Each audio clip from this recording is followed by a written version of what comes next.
نماز کے 4 اہم مسئلے بیان کرتے ہیں۔ نمبر 1 مسئلہ یہ بیان کرتے ہیں اگر کسی نے رکعت میں رکوع بھول کر سجدے میں چلا گیا، قیام پہ کھڑا ہے، سورۃ فاتحہ پڑھ لیا، سورت پڑھ لیا، ابھی اس نے رکوع کرنا ہے تو وہ سیدھا سجدے میں چلا گیا، اس شخص کے لیے کیا حکم ہے؟ ایک دوسرا مسئلہ، اگر کسی نے نماز میں سورۃ فاتحہ پڑھ لیا، سورۃ فاتحہ کے بعد اس نے قرأت کرنی ہے، قرأت بھول گیا، رکوع میں چلا گیا، پھر اس شخص کے لیے کیا حکم ہے؟ 2 تیسرا مسئلہ، اگر کسی نے سمع اللہ لمن حمیدہ کی جگہ اللہ اکبر کہا، انسان ایک غلطی ہوتی ہے، رکوع سے جب اٹھتا ہے اللہ اکبر کہا، سمع اللہ لمن حمیدہ کہنا تھا، اللہ اکبر کہا، تو اس شخص کے لیے کیا حکم ہے؟ چوتھا مسئلہ، اتحیات پہ بندہ بیٹھ گیا، اس نے اتحیات شروع کرنی، اتحیات شروع کرنے کی جگہ اس نے الحمدللہ رب العالمین شروع کر دیا۔ انسان ایک غلطی ہوتی ہے اس سے، کیونکہ سجدے کے بعد جب ہم اتحیات میں بیٹھتے ہیں، تیسری رکعت میں کھڑے بھی ہوتے ہیں، چوتھی رکعت میں بھی بندہ سجدے کے بعد کھڑا ہوتا ہے تو ادھر سورۃ فاتحہ شروع کرتا ہے، تو انسان سے غلطی ہوتی ہے، اتحیات کی جگہ پہ اس نے سورۃ فاتحہ شروع کر دیا۔ اس 4 مسئلوں کا کیا حکم ہے؟ اور یہ نماز کے اہم مسئلے ہیں، ہر بندے کے ساتھ یہ مسئلہ پیش آ سکتا ہے۔ ان 4 مسئلے کے حل بتانے سے پہلے آپ لوگوں سے گزارش ہے ہمارے یہ چینل سبسکرائب کریں، ہم آپ لوگوں کو ہر دن ویڈیو پہنچاتے ہیں، سبسکرائب میں آپ لوگوں کا نقصان نہیں، ہماری حوصلہ افزائی ہو جائے گی۔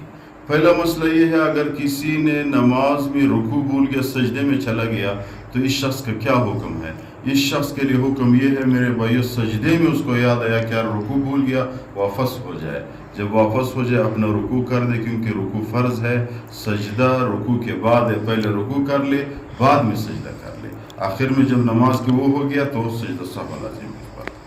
دوسرا مسئلہ، اگر اس شخص نے سورت بھول کر رکوع کر دیا، الحمدللہ پڑھنے سورۃ فاتحہ اس نے پڑھ لیا، سورت بھول گیا، رکوع میں چلا گیا، اس شخص کے لیے کیا حکم ہے؟ تو قرأت واجب ہے، اس شخص پہ بھی سجدہ سہو لازم ہے، ترک واجب پہ سجدہ سہو لازم ہوتا ہے۔ 2 نمبر 3 مسئلہ، سمع اللہ لمن حمیدہ کی جگہ پہ اس نے تکبیر کہا، نماز اس کی صحیح ہے۔ چوتھا مسئلہ، اتحیات کی جگہ پہ اس شخص نے الحمدللہ پڑھ لیا، اس شخص کا کیا حکم ہے؟ 2 مسئلے اس کا، ایک یہ ہے قاعدہ اولا ہے یا قاعدہ آخرہ۔ اگر قاعدہ اولا ہے تو اس نے اتحیات سے پہلے سورت پڑھ لی یا اتحیات کے بعد سورت پڑھ لی، اس شخص میں سجدہ سہو لازم ہے۔ دیکھو مسئلہ سمجھو، اگر قاعدہ اولا ہے، سورۃ فاتحہ بیٹھ گیا، اس بندے نے الحمدللہ شروع کر دیا، تو اس شخص میں سجدہ سہو لازم ہے، یا اس نے اتحیات عبدہ و رسولہ تک مکمل کیا پھر سورت شروع کر دیا یا کوئی اور قرأت شروع کر دیا، اس شخص پہ بھی سجدہ سہو لازم ہے۔